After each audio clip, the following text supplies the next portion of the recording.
States have been leading the fight against COVID-19 from the start of the pandemic. It is too late to impose a federal standard now that we have already developed systems and strategies that are tailored for our specific needs. End of her quote. Republican Congressman Chip Roy of Texas is in focus now. Congressman, first of all, what do you think about a Democrat weighing in from Kansas? What do you think about her comments? Well, I think it's pretty telling that you now got Democrat state leaders who recognize the unconstitutional and unlawful nature of what President Biden is trying to do by forcing small businesses across the country to have to vaccinate their employees. It's completely unconscionable. I'm very proud of Texas, the other 26 states, the Texas Public Policy Foundation right here in Austin, Texas, where I used to work, my friend, lawyer Rob Henneke, getting an administrative stay. This is critically important, and I'm glad that we're seeing the courts do what's in the interest of the American people and standing up and defending the Constitution of the United States. We'll see what happens today when DOJ has to reply, but it's clearly unconstitutional. There's no power in the Constitution for the President of the United States to just by edict say that employers have to vaccinate their employees across this country.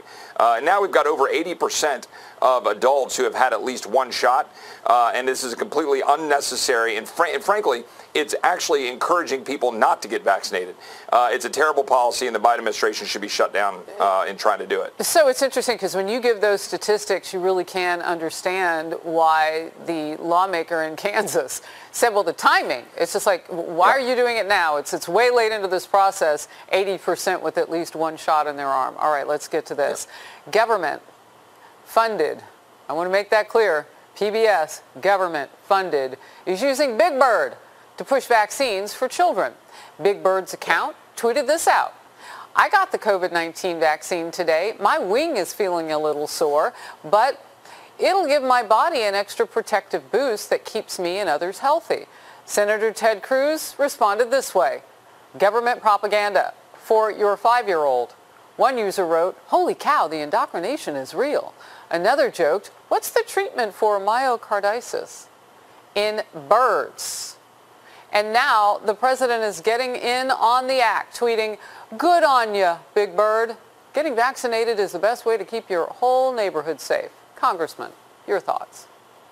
Well, you just saw this morning in the Wall Street Journal a story, and you referenced myocarditis, about the studies that are now underway about the harms that might befall our children and those that might take the vaccine and have these heart issues. And so it is incumbent upon the American people to want to defend their own families, take care of their families. And now you got the government, in its infinite wisdom, coming in and trying to do propaganda to encourage kids to do superheroes. Pfizer actually ran a commercial calling kids superheroes for going and doing this and getting the vaccine. It's absurd. This is why I've publicly said I will take no money from Pfizer.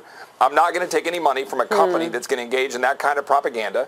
And frankly, I think Republicans, including the 13 who abandoned us on Friday and left us hanging in the wind, we need Republicans to stand up and say that we're not going to fund government on December 3rd with the continuing resolution if these mandates stay in place. So I'm calling on my colleagues to stand strong and not fund a government that's going to go do propaganda on our kids and put these unconstitutional mandates in place.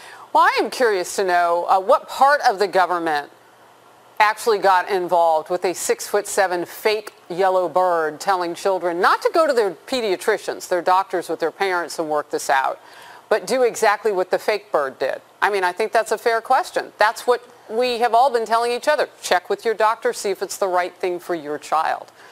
Wow. No, there's no question. And look, Harris, my father is 79. He just turned 79. My mom's 72. They've got the vaccine. That's great. And it's up to them and their doctors. But now you've got the government going around trying to use propaganda, trying to encourage people this way and have a mandate. It's an un-American situation that an administration is trying to put that kind of power on the people. And the American people are waking up to what bureaucrats are doing every single day, undermining our freedoms and using PBS and using the long arm of government. And now I've got a constituent texting me just 30 seconds ago, right before we started, because now they're going to be forced out of a nursing home and hospital care because Medicare is bringing requirements that people have to be vaccinated if they're working in these nursing homes. We're losing care. We got Border Patrol agents that we're bleeding out. About half of our Border Patrol agents may leave. Law enforcement that are not on the job in New York. Firefighters that are missing. Why? Because of an unnecessary virtue signaling mandate from a president who barely even knows where he is in the morning.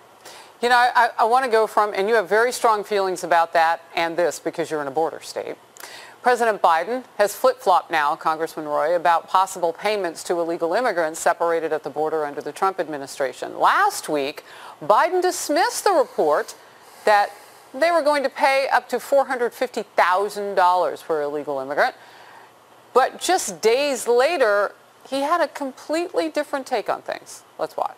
There were reports that were surfacing that your administration is planning to pay illegal immigrants who are separated from their families at the border up to $450,000 each. But it's not true. So this is a garbage report. Yeah. If, in fact, because of the outrageous behavior of the last administration, you coming across the border, whether it was legal or illegal, and you lost your child, it's gone, you deserve some kind of compensation, no matter what the circumstance.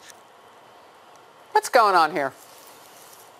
Well, I think that the president came home and he's getting taken to the woodshed by the people who are actually running the White House. I think that's what's actually happening. And so the president calls it a garbage report.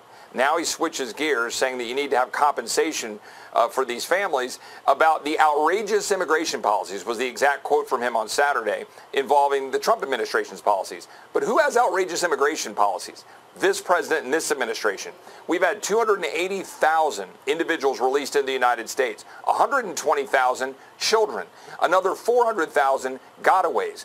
Harris, that's about 800,000 people.